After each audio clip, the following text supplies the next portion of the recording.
A Constituição no Brasil morreu e com ela está morrendo juntamente a democracia. E o mais interessante, ou talvez o mais louco de tudo isso, é que, de uma parte, quem tentou fazer isso primeiro foi o Bolsonaro, naquela tentativa de golpe de Estado ali que não deu certo. Mas ao final, quem está destruindo a democracia e a nossa Constituição é justamente quem disse que estava combatendo o Bolsonaro de dar um golpe, que é o STF. Vocês viram, né? O que fez o Gilmar Mendes. Tal, ele pegou e agora disse de que praticamente não pode fazer o impeachment de um ministro do STF. É praticamente isso. Tornou impossível, porque agora, em vez de o Senado poder abrir em maioria simples ali o processo de impeachment, agora não, é só o Procurador-Geral da República quem pode fazer esse pedido e tem todos os parâmetros lá que dificultam tudo isso mais. Tudo isso porque o bolsonarismo tinha um plano para tentar pressionar o STF e talvez tirar alguns ministros. Então ele se adiantou e foi mais autoritário quem ele disse ser autoritário. Então, basicamente ele disse: eu não quero que você se torne ditador, então eu vou me tornar ditador. Que louco, né? Olha aqui, qual que era a ideia ali do bolsonarismo? Então a ideia do bolsonarismo, como a gente vê, era ter a maioria do Senado, nas eleições de 2026. Olha o que diz aqui o deputado Gustavo Gayer, que é um dos candidatos a ser senador lá em Goiás. Vocês já pararam para pensar? Bolsonaro, sem ter cometido crime algum, zero, tá preso há 96 dias hoje. 96 dias preso, censurado. Eles prendem o chefe do PCC, no mesmo dia o cara tá solto, falando nas redes sociais, ainda recebe os bens que ele comprou com a droga de volta. Agora eu, por estar falando isso aqui agora, posso ser preso, não ter rede social, perder todos os meus bens, perder tudo que eu construí na minha vida. Porque eu tô indignado porque o chefe do PCC e do Comando Vermelho não é preso. Tá tudo muito... o meu que tava desligado aqui mas você está ouvindo, o som tava saindo aqui na tela.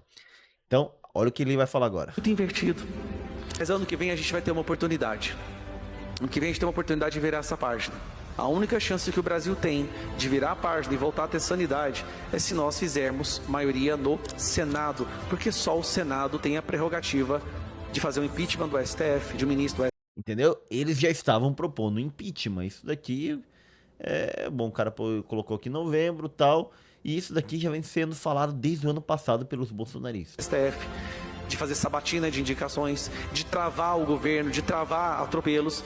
O Senado que nós temos hoje não fez isso porque eles são, uma parte deles, uma grande parte, covardes ou comprados pelo sistema ou tem o rabo preso. O presidente do Senado não faz nada, embora tenha 41 assinaturas para o impeachment do Alexandre de Moraes, o presidente do Senado não faz nada. A gente precisa mudar isso. Então assim, eu não quis ser deputado federal, virei. Agora eu quero chegar lá no Senado. Entenderam uma coisa que ele falou? Já tem 41 assinaturas. Significa que já tem maioria. O Senado total de 81 senadores.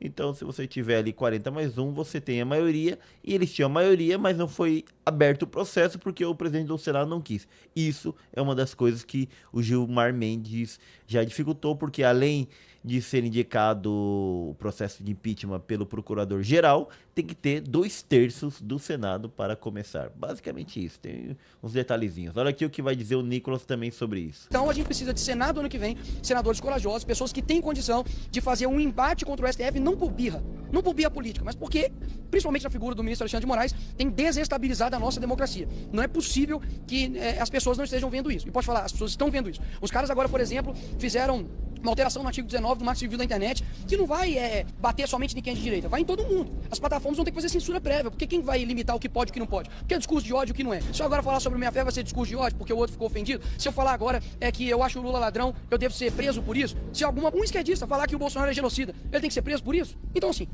pelo que eu vi até hoje, só deputado de direita está sendo caçado, só internet, contas sociais de pessoas conservadoras estão sendo derrubadas. Agora eles podem fazer o que quiser. Pode jogar a bola com a cabeça do Bolsonaro, né, arrancada, pode fazer encenação encenação matando o Bolsonaro, pode pegar minha imagem e queimar, como foi feito aqui em Belo Horizonte, pode fazer ameaça de morte, pode fazer tudo. Pode xingar pastor, pode xingar padre, aí é liberdade. Agora, quando a gente também quer usufruir dessa mesma liberdade, aí não pode.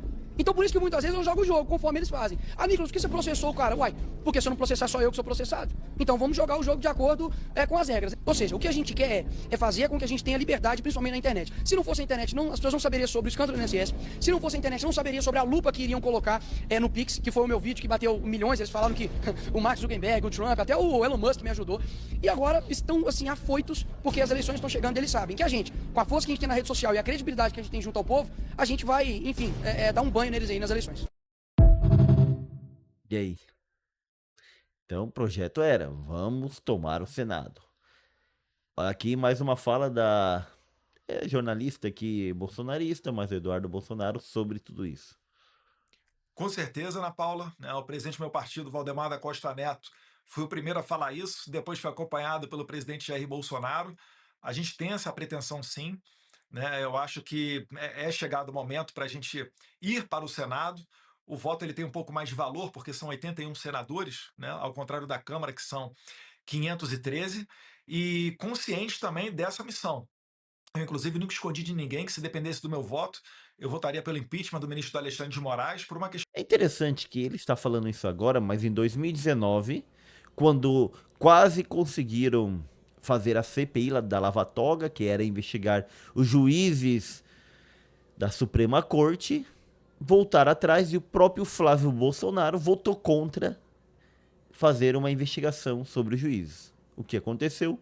Desde lá até aqui, o STF vem aumentando o seu poder e hoje é o grande poder supremo do Brasil, que toma a decisão sozinha ali, monocrática, como fez o Gilmar Mendes, já muda tudo, cria uma nova lei, praticamente sozinho. Agora eles podem, porque além de eles julgarem, eles também são os criadores da lei, como a gente viu no caso, a lei da investigação do golpe do Bolsonaro, que eu acredito que ele tentou mais que o juiz, o relator Xandão, tinha sérios problemas, e era ao mesmo tempo que ele era juiz, ele também era promotor e tudo isso, ele indicava tudo ali, como vimos ali nos vazamentos que teve sobre a sua atuação para pegar os golpistas e tudo isso daí, como disse o seu assessor.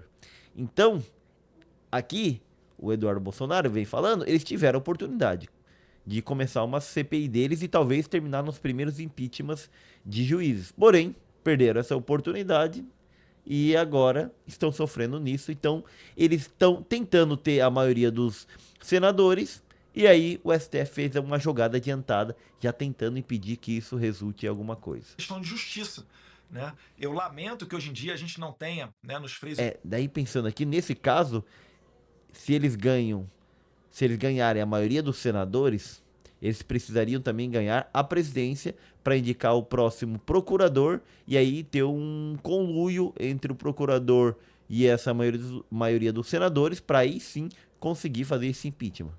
Ou seja, dificultando muito mais. E contrapesos que você bem citou, a oportunidade de fazê-lo. Mas, Deus quiser, em 2026 a gente consegue. Eu até peço à população para que entenda que a democracia é dessa maneira mesmo.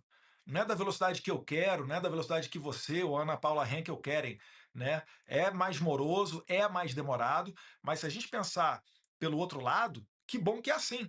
Porque senão, imagina só, quando o Lula foi presidente lá nos seus primeiros e segundo mandatos, quando o PT era o maior partido do Congresso Nacional, eles poderiam ter feito muita maldade. Então, a passos lentos, a gente também vai conseguindo consertar a nossa república. É uma situação totalmente anormal, cada dia conta para aquelas pessoas que estão presas, mas dessa maneira. Aqui ele estava bem mais esperançoso. Eu acho que agora com o pai preso, com os reveses que tomou lá do Trump, com o Trump dizendo que está ótima a conversa com Lula e tudo isso, eu acho que ele já não está tão otimista, né? Ainda mais depois aqui do que fez o Gilmar. Maneira, né? Eu tô sendo honesto com vocês. Por mim, eu teria mudado ontem tudo isso, mas eu acho que em 2026 a gente vai ter uma boa oportunidade para votar bem, não só para presidente, mas também para senadores. Deus quiser, em uma eleição limpa, com uma nova configuração do TSE, onde o presidente não será mais Alexandre de Moraes, como foi em 2022, mas será o Cássio Nunes, com o vice-presidente André Mendonça, e o terceiro do STF, que vai participar do TSE, né, dos 7 ministros que compõem o TSE, será o Dias Toffoli, que eu não identifico como sendo uma pessoa ideológica. Você pode discordar dele, eu também discordo em várias oportunidades, é da democracia, mas ele não é uma pessoa comprometida com a esquerda. Isso eu posso dizer. Então vai ser uma composição muito mais balanceada, e eu espero que o TSE traga novidades para a gente ter eleições limpas, transparentes e justas. O que não pode entender, Beleza. E aí, aqui a ideia é o seguinte, então, ó. Qual que é a ideia deles? A ideia é que eles elejam 40 das 54 vagas que tem para senador em 2026. Lembrando que no Brasil o total são 81 senadores, no qual não são eleitos todos de uma vez. Em uma eleição são eleitos 2, dali a 4 anos são eleito um, depois é eleito 2 novamente, depois é eleito um, já que o senador fica 8 anos no poder, então tem esse revezamento. Logo, em 2026, é para cada estado brasileiro eleger 2 senadores, mudando 54 vagas do Senado, das quais os bolsonaristas esperam fazer 40, e somados aos 15 eleitos que vão cumprir mais 4 anos dos 8 anos de mandato, eles teriam uma maioria de 55 senadores, e isso daria uma maioria muito forte, fazendo com que eles pudessem eleger o presidente do Senado e, ao mesmo tempo, fazer impeachment dos juízes da Suprema Corte. Porém, para fazer esse impeachment, eles teriam que ganhar a presidência para que, segundo a nova regra ali do Alexandre, para que eles pudessem indicar o Procurador-Geral da República que estivesse de acordo, alinhado com esses senadores para o impeachment do juiz. Bem mais difícil, né? Olha aqui, ó, até um senador da esquerda, o centro-esquerda aqui, o senador Randolph Rodrigues, vem falando que não está de acordo com isso, com essa decisão do Gilmar. Olha o que ele diz.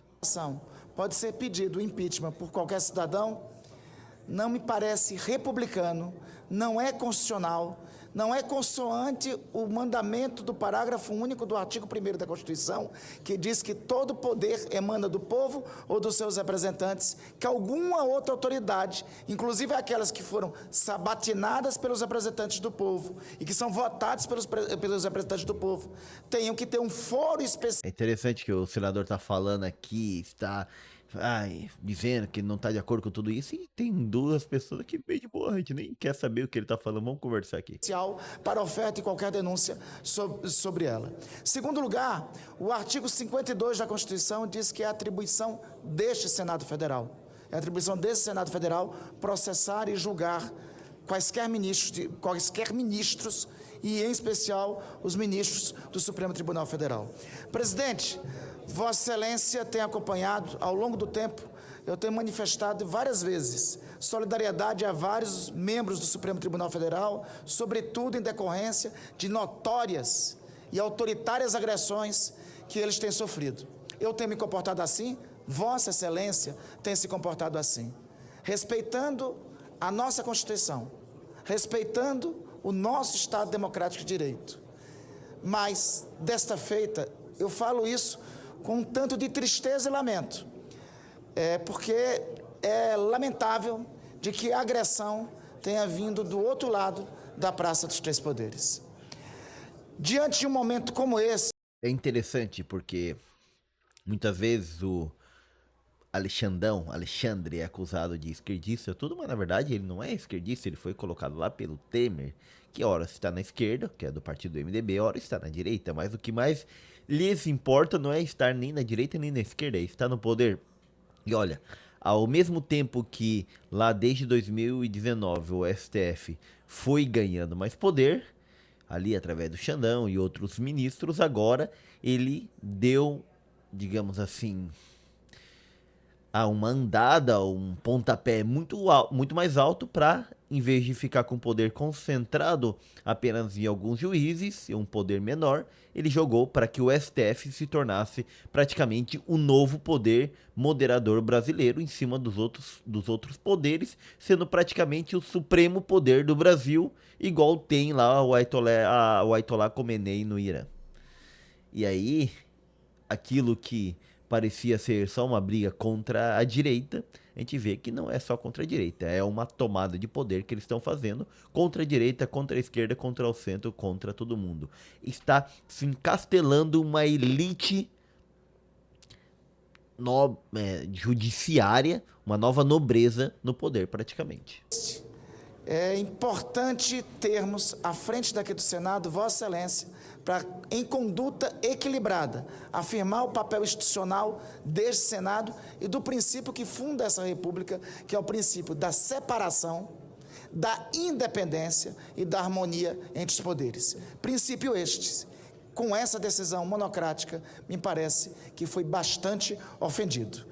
Presidente, há algum tempo, foi votado aqui no plenário, Vossa Excelência, inclusive, defendeu, e muito bem o fez, a proposta de emenda constitucional número 8. Foi aprovada aqui pelo plenário do Senado, e na época eu votei contrário. Se hoje ela tivesse a voto novamente, eu estou fazendo isso como autocrítica, e procurando me redimir. Se hoje ela tivesse colocado a voto novamente, eu subscreveria, não só subscreveria, como votaria favoravelmente. Eu acho que o melhor encaminhamento é, nesse instante, essa proposta, que foi uma decisão correta, avalio isso hoje, da parte desse Senado, ser votada o quanto antes pela Câmara dos Deputados. Acredito que Creio que é a proposta de nenhum juiz poder tomar decisão monocrática, ou uma decisão sozinha, igual fez o Gilmar ali. Dá muito poder pro cara, né? O cara sozinho poder tomar a decisão que muda o rumo de um país, é muito poder. Aqui vem o Gilmar Mendes, depois de ser acusado, atacado por meio mundo de políticos e da população brasileira sobre essa decisão que ele tomou. Ele, bem na sua tranquilidade, diz que tá certo e que ele vai continuar fazendo isso, não tem medo de sangue, não pode chorar, que pode espernear, pode chorar, que a decisão dele está certa.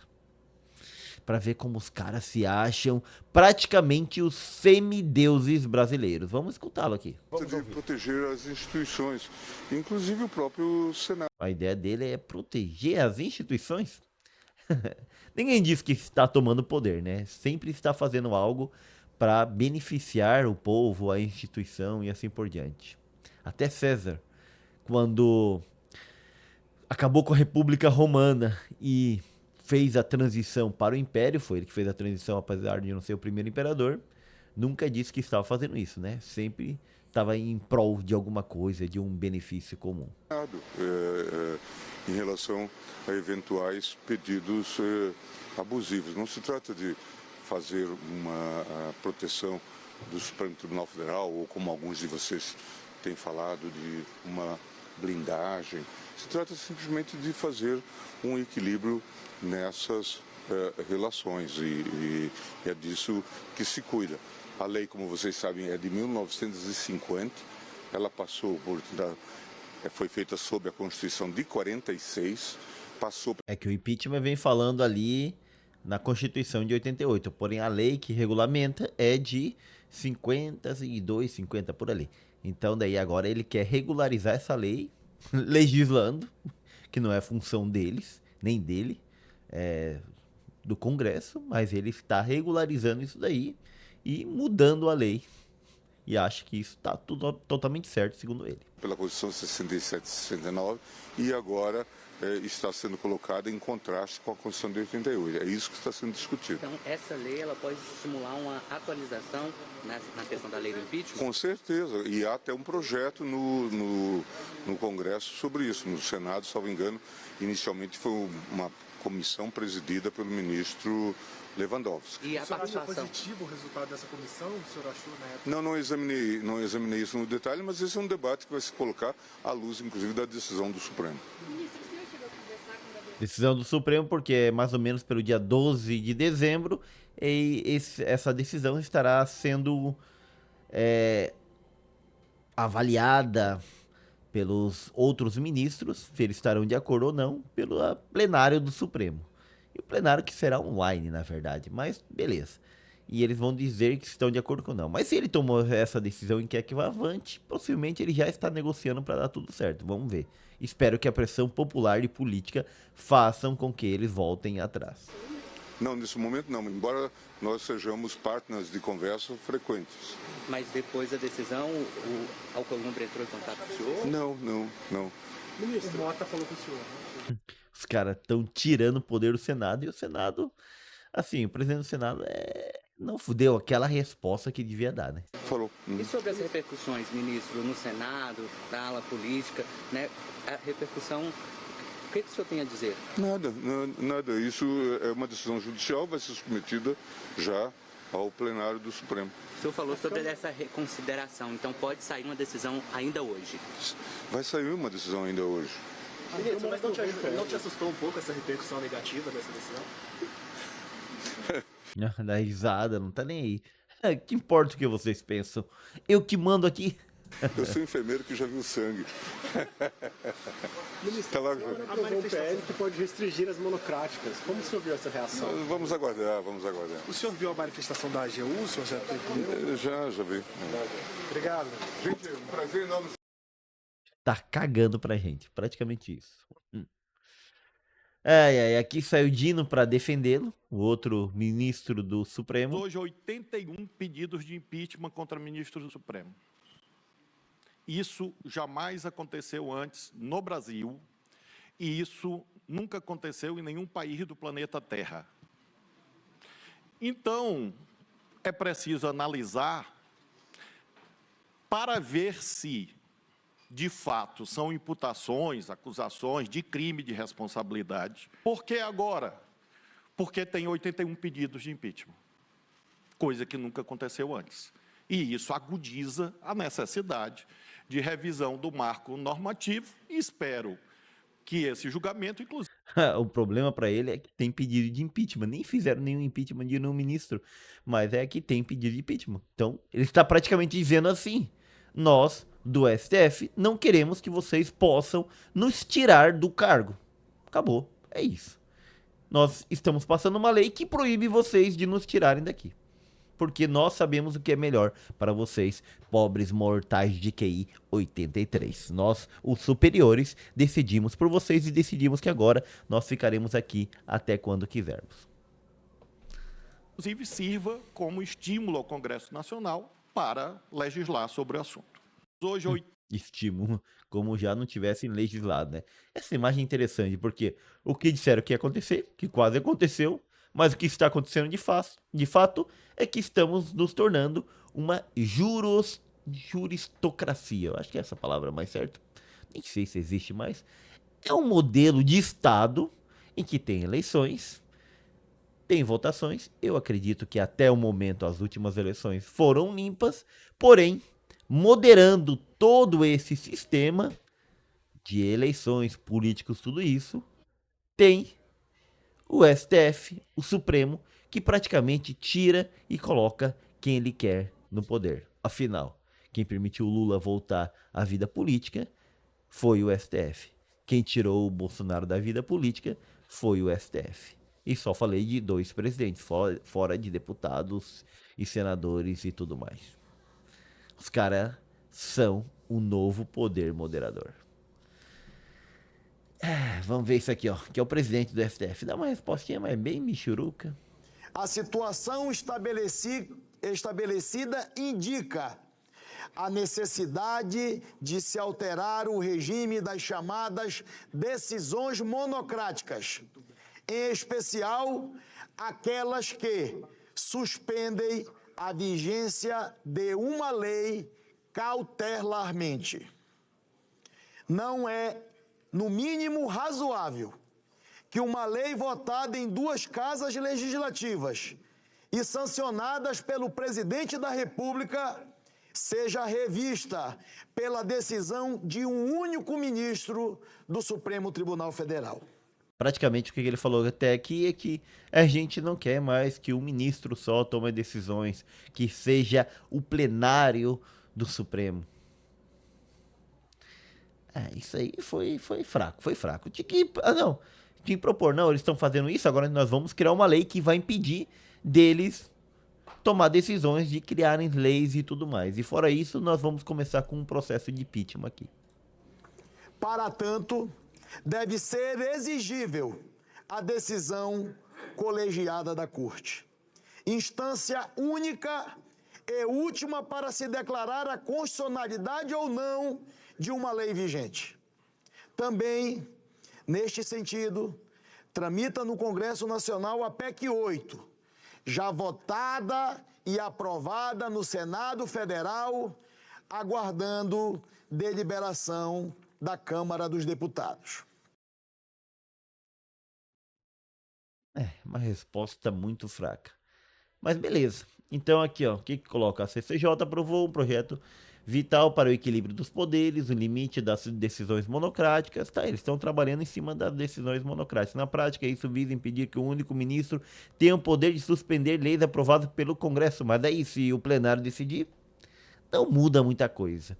O time não poderia ser mais simbólico, a aprovação vem na esteira do movimento do ministro ali para dificultar impeachment, enquanto o judiciário tenta blindar o legislativo, dá um sinal de que não aceitará, mas que sinal fraquinho, né? Chega de ativismo judicial. Não sei se a gente vai conseguir.